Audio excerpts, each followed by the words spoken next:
우리나라는 감자를 그냥 마트에 가면은 그냥 섞어서 파는데 외국은 네 머릿속에 외국은 그렇게는 안 팔아요. 종류별로 쓰임새에 따라서 그렇게 팔고 있습니다. 저도 일본에 있을 때는 감자의 종류가 있는데 이렇게 긴 거 이거는 볶음용이에요.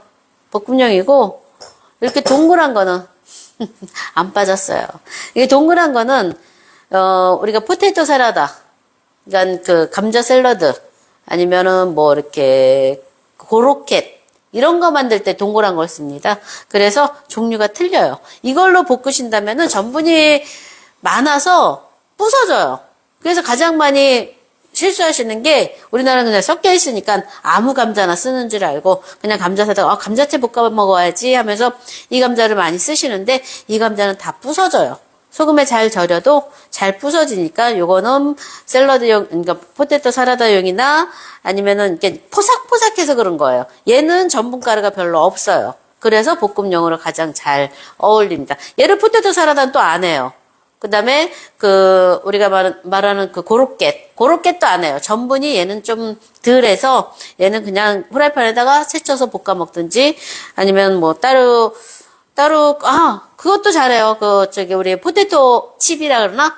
그것도 요걸로 하면 좋아요. 잘 부서지지 않고, 살짝 삶아서, 포테토 칩은 살짝 소금물에 삶아서, 얇게 채를 썰어갖고 소금물에 살짝 삶아서 말려서 튀겨 먹는 거거든요.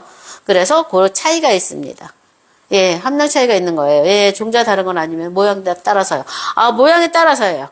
종자도 물론 다른 거 있겠죠. 요즘 뭐 수미 감자 이름이 너무 많더라고요. 근데 거의 동그란 거는 포테토 사라다나 고로케용이고 요거는 볶아 먹는 거고 그다음에 포테토 칩을 한다든가.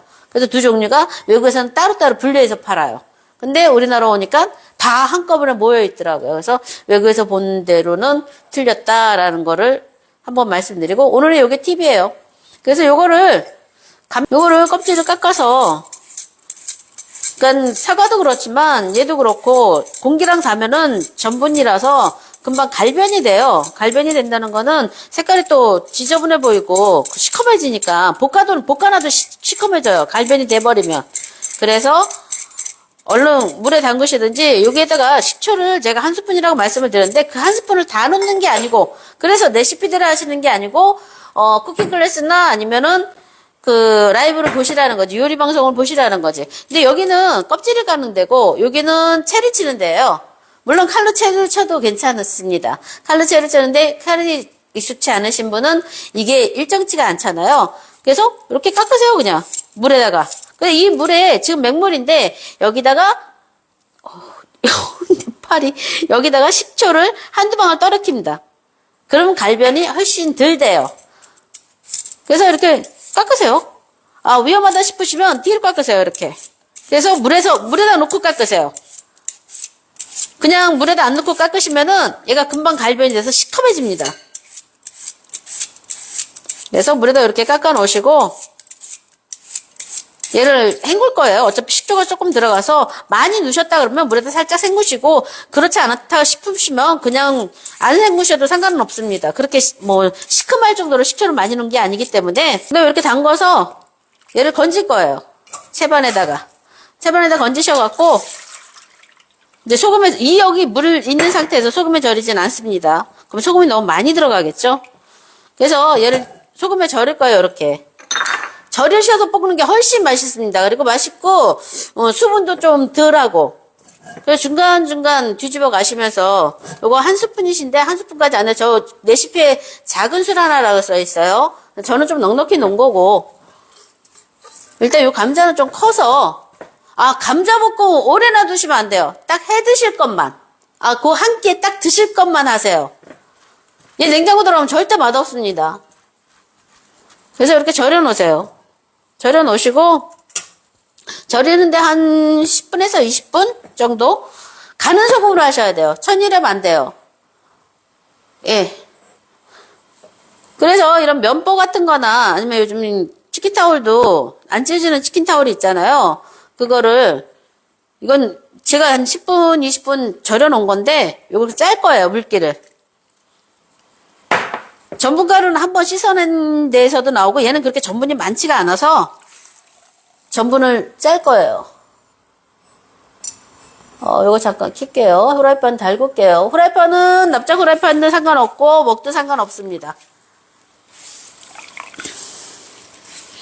애들 좋아해요. 애들한테 줄 때는 청양고추 빼셔도 되고 딱 절여진 만큼의 소금기는 있어서 간을 하시면 짜니까 감자는 그냥 우리가 쪄서도 먹잖아요. 그래서 그렇게 간을 세게 하진 않아요. 그러니까 들어가는 양념도 항상 말씀드리지만 양념을 많이 한다고 맛있는 건 아닌 것 같아요, 저는. 그래서 후라이팬이 어느 정도 달궈져서 여기서 한 식용유를 한 스푼 정도만 넣을게요. 한 스푼 넣고 그러니까 좀 달궈졌으니까 여기서 넣을게요. 소금 갈아서 절인 거예요. 절여서 물기 짜놓은 겁니다.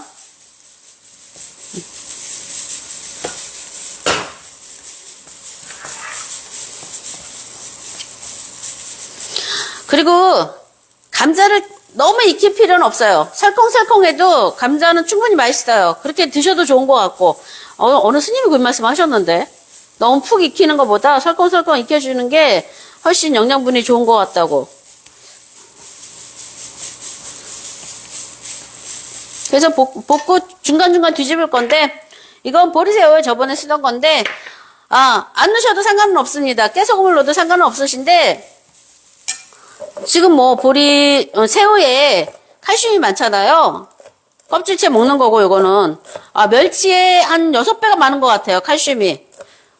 그렇게 알고 있어요. 그러니까 이렇게 뚜껑뚜껑 나중에 썰어갖고 같이 어울려서 먹게끔. 이거 안 넣고 깨소금 넣으셔도 돼요. 그리고 빨간 고추는 홍고추는 애들 먹을 거면 빼셔도 되고. 그리고 가장 잘 어울리는 게 들기름하고 잘 어울려요. 근데 일반 사람들이 들기름 별로 없으시니까 제가 그냥 참기름으로 한 건데 들기름 넣으면 더 맛있어요. 감자채 볶음에. 수분을 날려주는 것도 있고 기름을 강하게 넣지는 않았어요. 한 스푼 넣었어요 지금. 그러니까 중간중간 이렇게 해주시고 이걸 미리 썰어 놓으세요. 저는 하면서 눈으로 보고 하니까 이걸 썰 수 있지만은 다른 분들은 그냥 썰어 놓고 다 준비를 해 놓으시고 하는 게 안 태우는 방법인 것 같아요. 그러니까 요리를 하면 할수록 늘어요. 못한다 생각하시면 계속 못할 거고 그러니까 못해도 자꾸 해버릇 하시면은 점점 늘어갑니다. 요리라는 거는. 그리고 내 스타일로 자꾸 만들어야 돼요. 아무리 레시피를 봐도 그거 똑같이 해도 그 맛은 안 나니까 내 입맛을 자꾸 찾아가시는 게 가장 좋은 요리 방법인 것 같아요. 그리고 많이 드셔봐야 돼요. 요리는. 저는 먹어보는 게 답인 것 같아요. 그래야 가깝게 또 만들 수도 있고. 그래서 너무 잘게 썰진 않고 감자만 있을 때 너무 밋밋하니까 저는 보리새우를 넣는 건데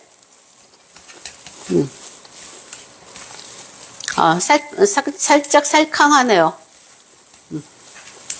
부서지지가 않잖아요. 동그란 감자는 부서져요. 이렇게 절여갖고 해도 동그란 감자는 부서져요. 그래서 이 길쭉한 감자를 쓰시라는 거예요. 그리고 드실 만큼만 하시라고.